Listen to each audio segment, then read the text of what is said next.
ऊसाचा भाव वाढवून द्या अशी मागणी शेतकऱ्यांनी सुरू केली होती आणि आता त्या मागणीला मोठं वळण मिळालंय। खरं तर परभणीमध्ये शेतकऱ्यांचं हे आंदोलन खूप दिवसांपासून चालू आहे, पण कारखाना प्रशासनाकडून काहीच प्रतिसाद न मिळाल्यामुळे शेतकऱ्यांचा संताप वाढलाय। आणि अशातच अमित देशमुख यांच्या कारखान्यावरती शेतकऱ्यांनी आंदोलन केल्यानंतर प्रतिसाद न मिळाल्यामुळे थेट कारखान्याचे गेट तोडून आत प्रवेश केला। ऊस दर या मुद्द्यावरती चर्चा झाली, मात्र चर्चा फिसकटली आणि मोठा गोंधळ उडाला। मध्यंतरी रास्ता रोको आंदोलन देखील झालं होतं। त्यामुळे आता परभणीतल्या ऊस शेतकऱ्यांची नेमकं मागणी काय हे आपण या व्हिडिओमधून जाणून घेणार आहोत, पण सोबतच कारखान्याचा प्रतिसाद आणि शेतकऱ्यांच्या आंदोलनाची तीव्रता कोणत्या टप्प्यावर येऊन पोहोचली हे देखील मी तुम्हाला या व्हिडिओच्या माध्यमातून सांगणार आहे। नमस्कार, मी अर्णित जोशी आणि आपण पाहतात कट टू कट। पहिले तर अमित देशमुख यांच्या कारखान्यावरती काय घडलं आणि कशा पद्धतीने शेतकऱ्यांनी आंदोलन कायम ठेवलं हे आपण जाणून घेऊयात। तर परभणीतल्या सोनपेठ तालुक्यातल्या 21 शुगर कारखान्यावरती सुरू असलेल्या ऊस दराच्या आंदोलनाला कारखान्याकडून काहीच प्रतिसाद मिळत नाहीये हे पाहून आता शेतकरी अक्षरशः भडकलेत। बेमुदत धरणे सुरू असताना कारखाना प्रशासन हलत नाहीये म्हणून संतप्त शेतकऱ्यांनी थेट कारखान्याचं गेट तोडून आत प्रवेश केला। त्यामुळे आंदोलनाला एकदम ऊत आला। अगदी सिक्युरिटी बाउन्सर्स असूनही शेतकरी आत घुसण्यात यशस्वी झाले आणि मुळात शेतकऱ्यांची मागणी बरोबरच आहे, कारण सायखेडा येथील शेतकऱ्यांची मागणी अगदी सोपी आहे की वर्षाची पहिली ऊस उचल 3000 रुपये जाहीर करावी आणि गेल्या वर्षी गाळप केलेल्या ऊसाला जाहीर केलेला भाव 2700 रुपये प्रति टन भाव द्यावा। यासह काही इतर मागण्यांसाठी आज शेतकरी गेटवर ठिय्या ठेवून बसलेले आहेत। त्या मागण्या अशा आहेत की पहिली मागणी म्हणजे या हंगामासाठी पहिली उचल 3000 रुपये जाहीर करा।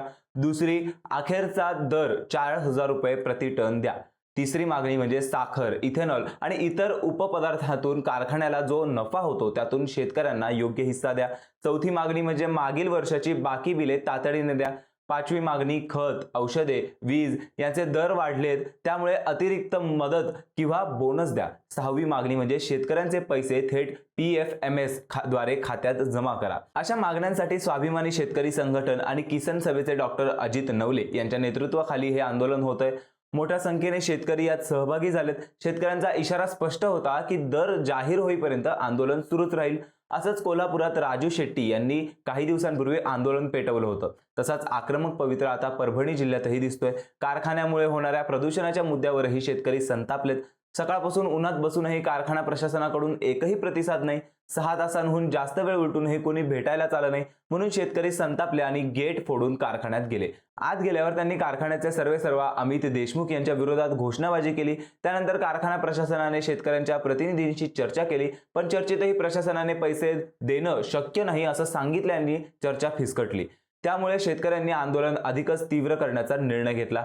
त्यांनी कारखाना गेटवर बेमुदत धरणे सुरूच ठेवणार असल्याचं सांगितलं आणि अमित देशमुख यांच्या लातूर येथील घरासमोर आमरण उपोषणाचा इशाराही दिला। त्यामुळे आता अमित देशमुख यांची यावर काय प्रतिक्रिया असेल हे जाणून घेणं महत्त्वाचं ठरणार आहे, कारण मध्यंतरी मंत्री अमित देशमुख यांच्या एका भाषणाच्या दरम्यान देखील शेतकऱ्यांनी त्यांच्या विरोधात घोषणाबाजी केली होती आणि या आंदोलनामुळे निवडणुकांच्या पार्श्वभूमीवर काँग्रेस नेते अमित देशमुख यांच्यावर अतिरिक्त ताण निर्माण झाल्याचं दिसून येत आहे। या आंदोलनात डॉक्टर अजित नवले, राज्याध्यक्ष उमेश देशमुख, ॲडव्होकेट माधुरी क्षीरसागर, किशोर ढगे, ॲडव्होकेट अजय बुरांडे, लक्ष्मण पौळ, बालाजी कडभाने, विश्वंभर गोरवे, हेमचंद्र शिंदे, शिवाजी कदम, श्रीराम बडे, ओंकार पवार, वसंत पवार, दीपक लिपीचे, दत्ता गव्हाणे, सुदाम शिंदे, सुधीर बिंदू, गणेश पाटील, रामेश्वर मोकाशे, सुरेश इखे, ऋषिकेश जोगदंड, भगवान जोगदंड आणि परिसरातील मोठ्या संख्येने आलेल्या शेतकऱ्यांनी सहभाग घेतला। याआधी अखिल भारतीय ऊस उत्पादक शेतकरी समितीच्या नेतृत्वाखाली शहरातील राष्ट्रीय महामार्गावर शेतकऱ्यांनी तब्बल 3 तास रास्ता रोको आंदोलन केला। ऊस दर आणि इतर प्रलंबित मागण्या यासाठी हे आंदोलन करण्यात आलं। रेणुका शुगर कारखान्याने यावर्षी 2962 रुपयांची पहिली उचल जाहीर केली आहे, पण शेतकऱ्यांचा आरोप आहे की कारखाना मुद्दाम ऊसाची रिकव्हरी लपवतोय आणि त्यामुळे शेतकऱ्यांना योग्य भाव मिळत नाही। कारखान्याने समाधानकारक दर जाहीर केला नाही तर ऊस वाहतूक बंद पाडू असा थेट इशाराही यावेळी देण्यात आला होता।